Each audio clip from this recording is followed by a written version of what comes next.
The moment the news breaks power's out, roads are jammed, shelves are thinning, panic sets in, and just like that, everyone starts grabbing whatever they can. But there are certain survival products people don't just buy, they fight for them. Why? Because these aren't just supplies, they're lifelines. You won't see people racing for the fanciest gear or the flashiest tools. They'll be clawing over the stuff that actually keeps you warm, fed, lit, and breathing when systems fail.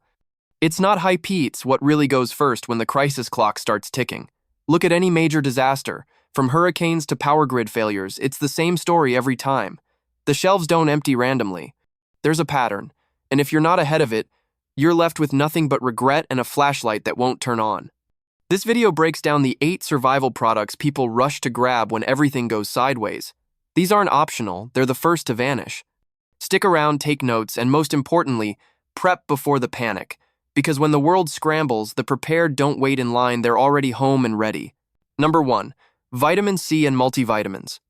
Here's the thing no one thinks about until it's too late. Your body doesn't care how many bags of rice or cans of beans you've got if you're running on zero nutrition.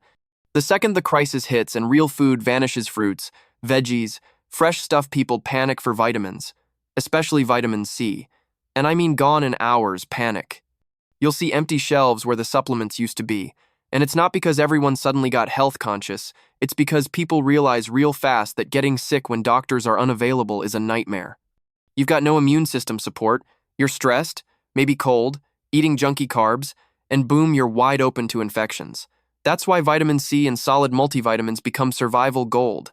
During COVID? Gone. During local lockdowns? Gone. It's always the same story. People don't want to risk scurvy or worse, feeling weak when they've got to be strong. And it's not just immunity. Multivitamins help fill in all those critical gaps. Zinc, vitamin D, iron, stuff your body needs to think straight, move fast, and heal up if you get cut or sick. In real-world survival, you're burning energy constantly, your body's in overdrive. Without these nutrients, you're crashing hard. So here's your move. Stock up now. Like, get 3-4 months worth per person. Don't mess with those sugary gummy ones either, they go bad fast. Go for tablets or powder, something that holds up on the shelf. Keep a small bottle in your go bag too, just in case. And don't wait till the world's losing its mind to go shopping for this. Because trust me, when people realize they're stuck eating noodles and canned corn for a month, the supplement aisle turns into a war zone. It's cheap, small, and easy to store, but once the shelves are empty, it's gone. So while everyone's out hoarding toilet paper or baking yeast again, you'll be the one whose body isn't breaking down. And that right there? That's real prep. Number 2. Footwear inserts and extra socks.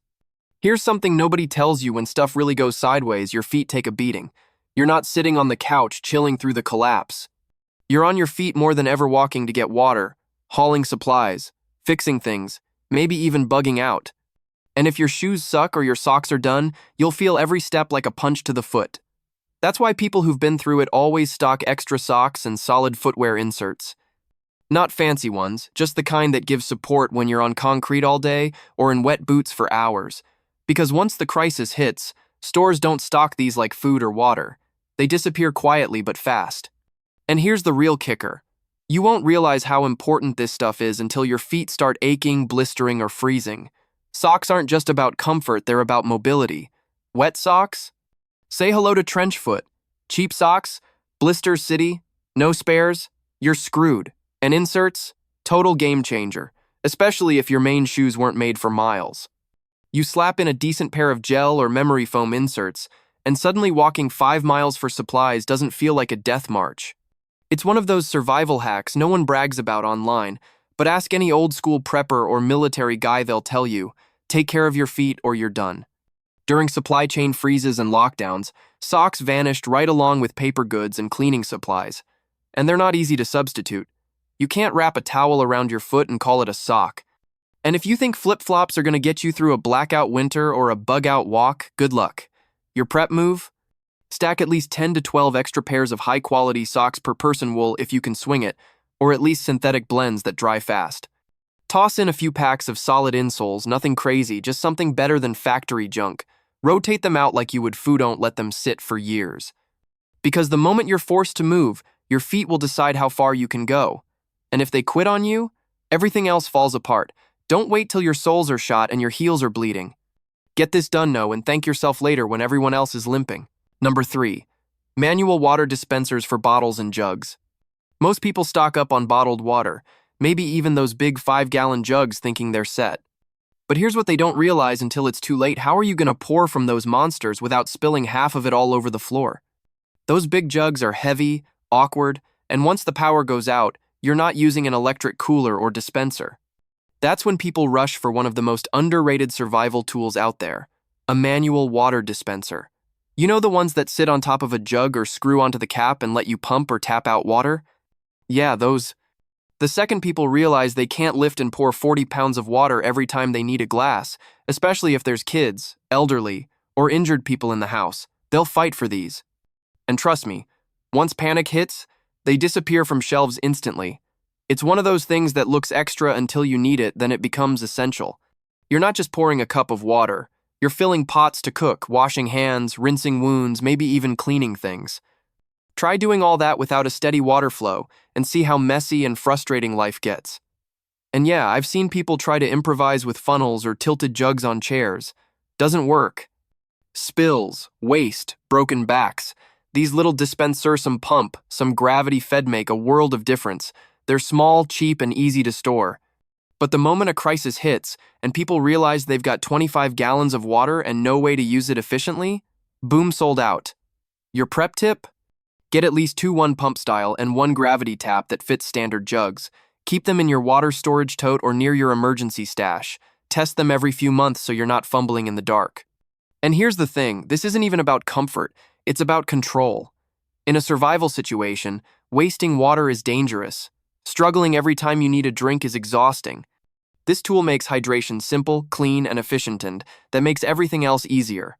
Don't wait till you're staring at a giant jug thinking, how the hell do I open this? Get ahead of it now while they're still sitting quietly on the shelf. Number 4. Refillable butane torches and fuel canisters.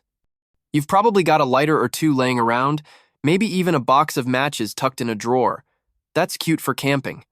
But when the grid goes down, temperatures drop, or you actually need a serious flame, all those tiny plastic lighters start feeling like toys.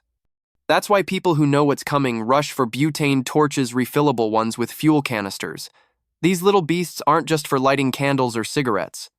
They're for starting stubborn fires in wet conditions, sealing food bags, melting frozen locks, and even minor repairs if you're hands-on like that. When things get real, you don't want to be flicking a Bic hoping for a spark. You want a flame that roars. And the second people realize that basic lighters won't cut it, especially if you're outside, dealing with wind, or need fire fast, they're grabbing every refillable torch and fuel they can find. I've seen it happen. The big-name hardware stores? Cleared out. Camping stores? Gone. And don't think you're going to refill those gas station lighters. Most of them aren't built for it. That's why butane torches shoot up in demand right after a big storm, a blackout, or even in preparing waves when conflict news breaks. People know fire isn't optional, it's survival. Cooking, light, warmth, sterilizing tools, there's no substitute. But what most folks forget is that butane fuel itself runs out, and when it does, good luck finding a refill during a panic. Your prep tip: don't just get 1 torch, get 2. 1 small and windproof for portability, 1 larger if you're staying put. Then grab at least 4 to 6 butane refill cans and store them in a cool, dry, safe spot. Rotate them out annually, and test your torches every few months so you're not left with a busted valve or gunked nozzle when you actually need it. And listen, this isn't some tactical flex item. It's real, it's practical, and it's one of those tools you don't realize you're missing until you're sitting in the cold with no way to boil water, light a stove, or start a fire in the rain. Regular lighters won't last, matches get damp, but a good butane torch with fuel, that's flame on demand. And when you're cold, hungry, or trying to stay alive, you'll fight for it. Number 5. Manual coffee makers, French press, pour, over drippers. Now this one might sound unnecessary till you're a few days into a crisis and the headaches start.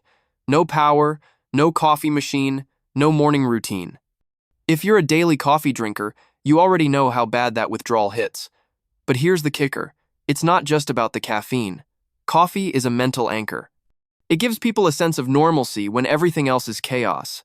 That's why when panic sets in, people rush not just for coffee itself, but the means to make it without power. That's where manual coffee makers come in. Things like French presses, pour-over drippers, Even AeroPress units, they don't need electricity, just hot water. And when that Keurig or Nespresso becomes a paperweight, you'll see people scrambling for any way to make a decent cup. The problem?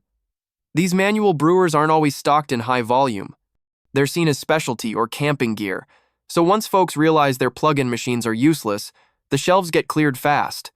French presses go first, then pour-over sets, and even those little reusable coffee filters start disappearing. During the 2021 Texas freeze, these became hot-ticket items overnight. People had coffee, they had gas stoves or boiling methods, but nothing to brew with. And caffeine withdrawal during stress? That's a beast. Headaches, fatigue, mood swings it, breaks focus when you need clarity the most. Your prep move?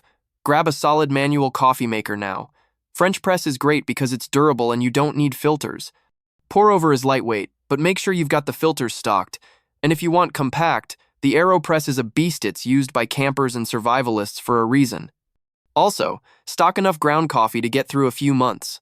Beans are great but require a grinder, so if you're going that route, make sure it's a manual grinder. Bonus tip, keep some instant coffee too. It's not glamorous, but it's lightweight, cheap, and lasts forever.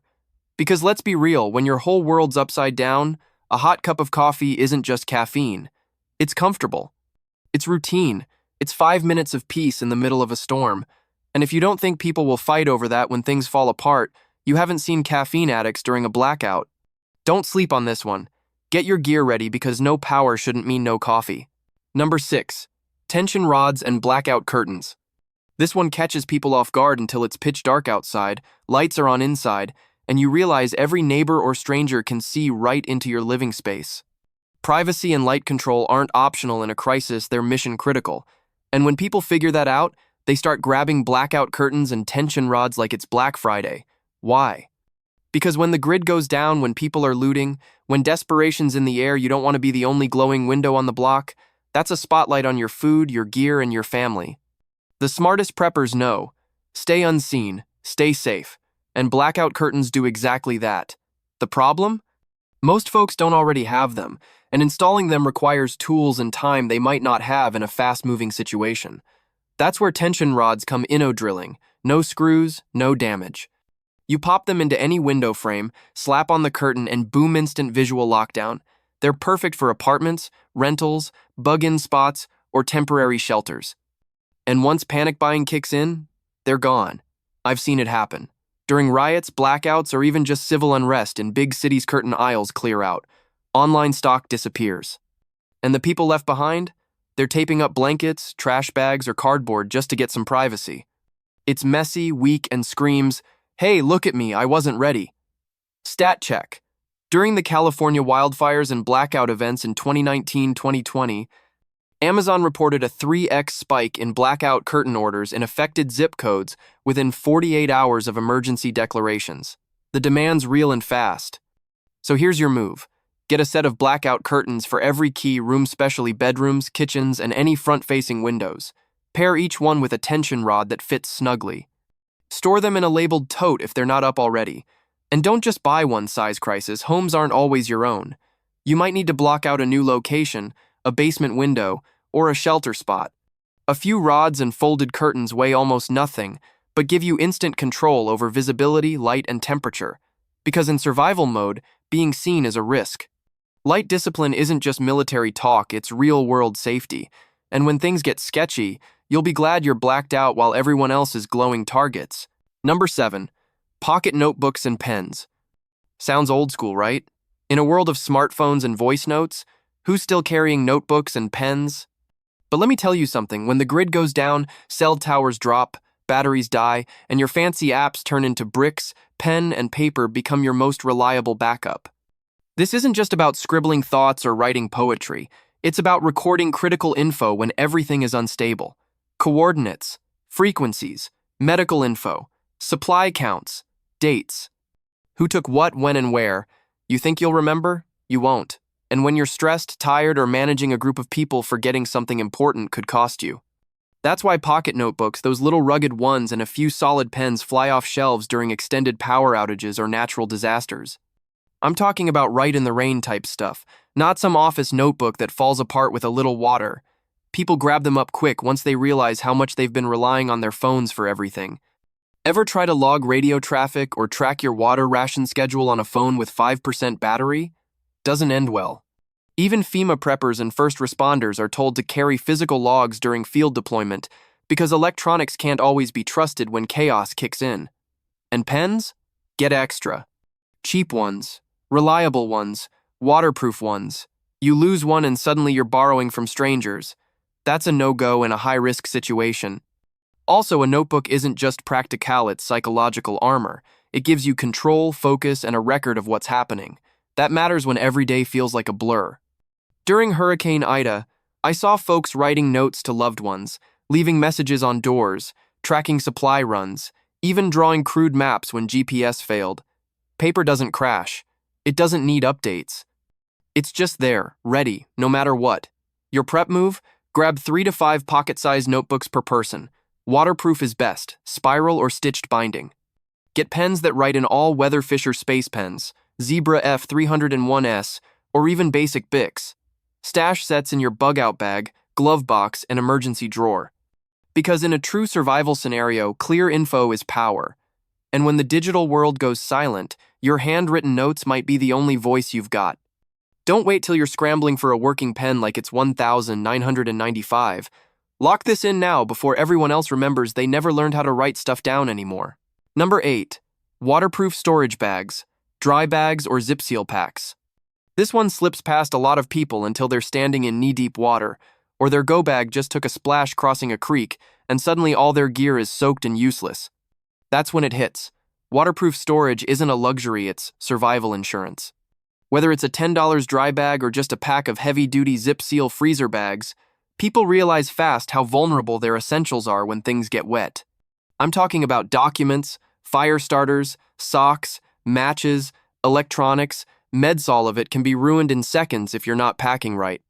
And once a storm hits or there's flooding or even just bad weather during a bug-out scenario, everyone rushes for any kind of waterproofing gear they can find. But by then, it's already gone. I've seen it during hurricane preps and wildfire evacuations, people scrambling for gallon zip bags, contractor bags, even trying to seal stuff in cling wrap. Total desperation. But the smart ones already packed their essentials in dry bags, zip pouches, or layered their kits with waterproof liners. And it's not just water you're guarding against, it's dust, mud, smoke, leaks, spills. Chaos doesn't come clean, and neither will your surroundings when SHTF. Your prep move. Start simple. Get a few roll-top dry bags, different sizes, preferably with compression straps. These are gold for storing clothes, food, or first aid in a bug-out bag. Next, grab quality freezer-grade zip seal bags. Not the cheap sandwich kind those rip. Go for the thick double seal ones that actually lock. Use them to separate gear, meds, batteries, Idaho copies, matches, even your phone or portable charger.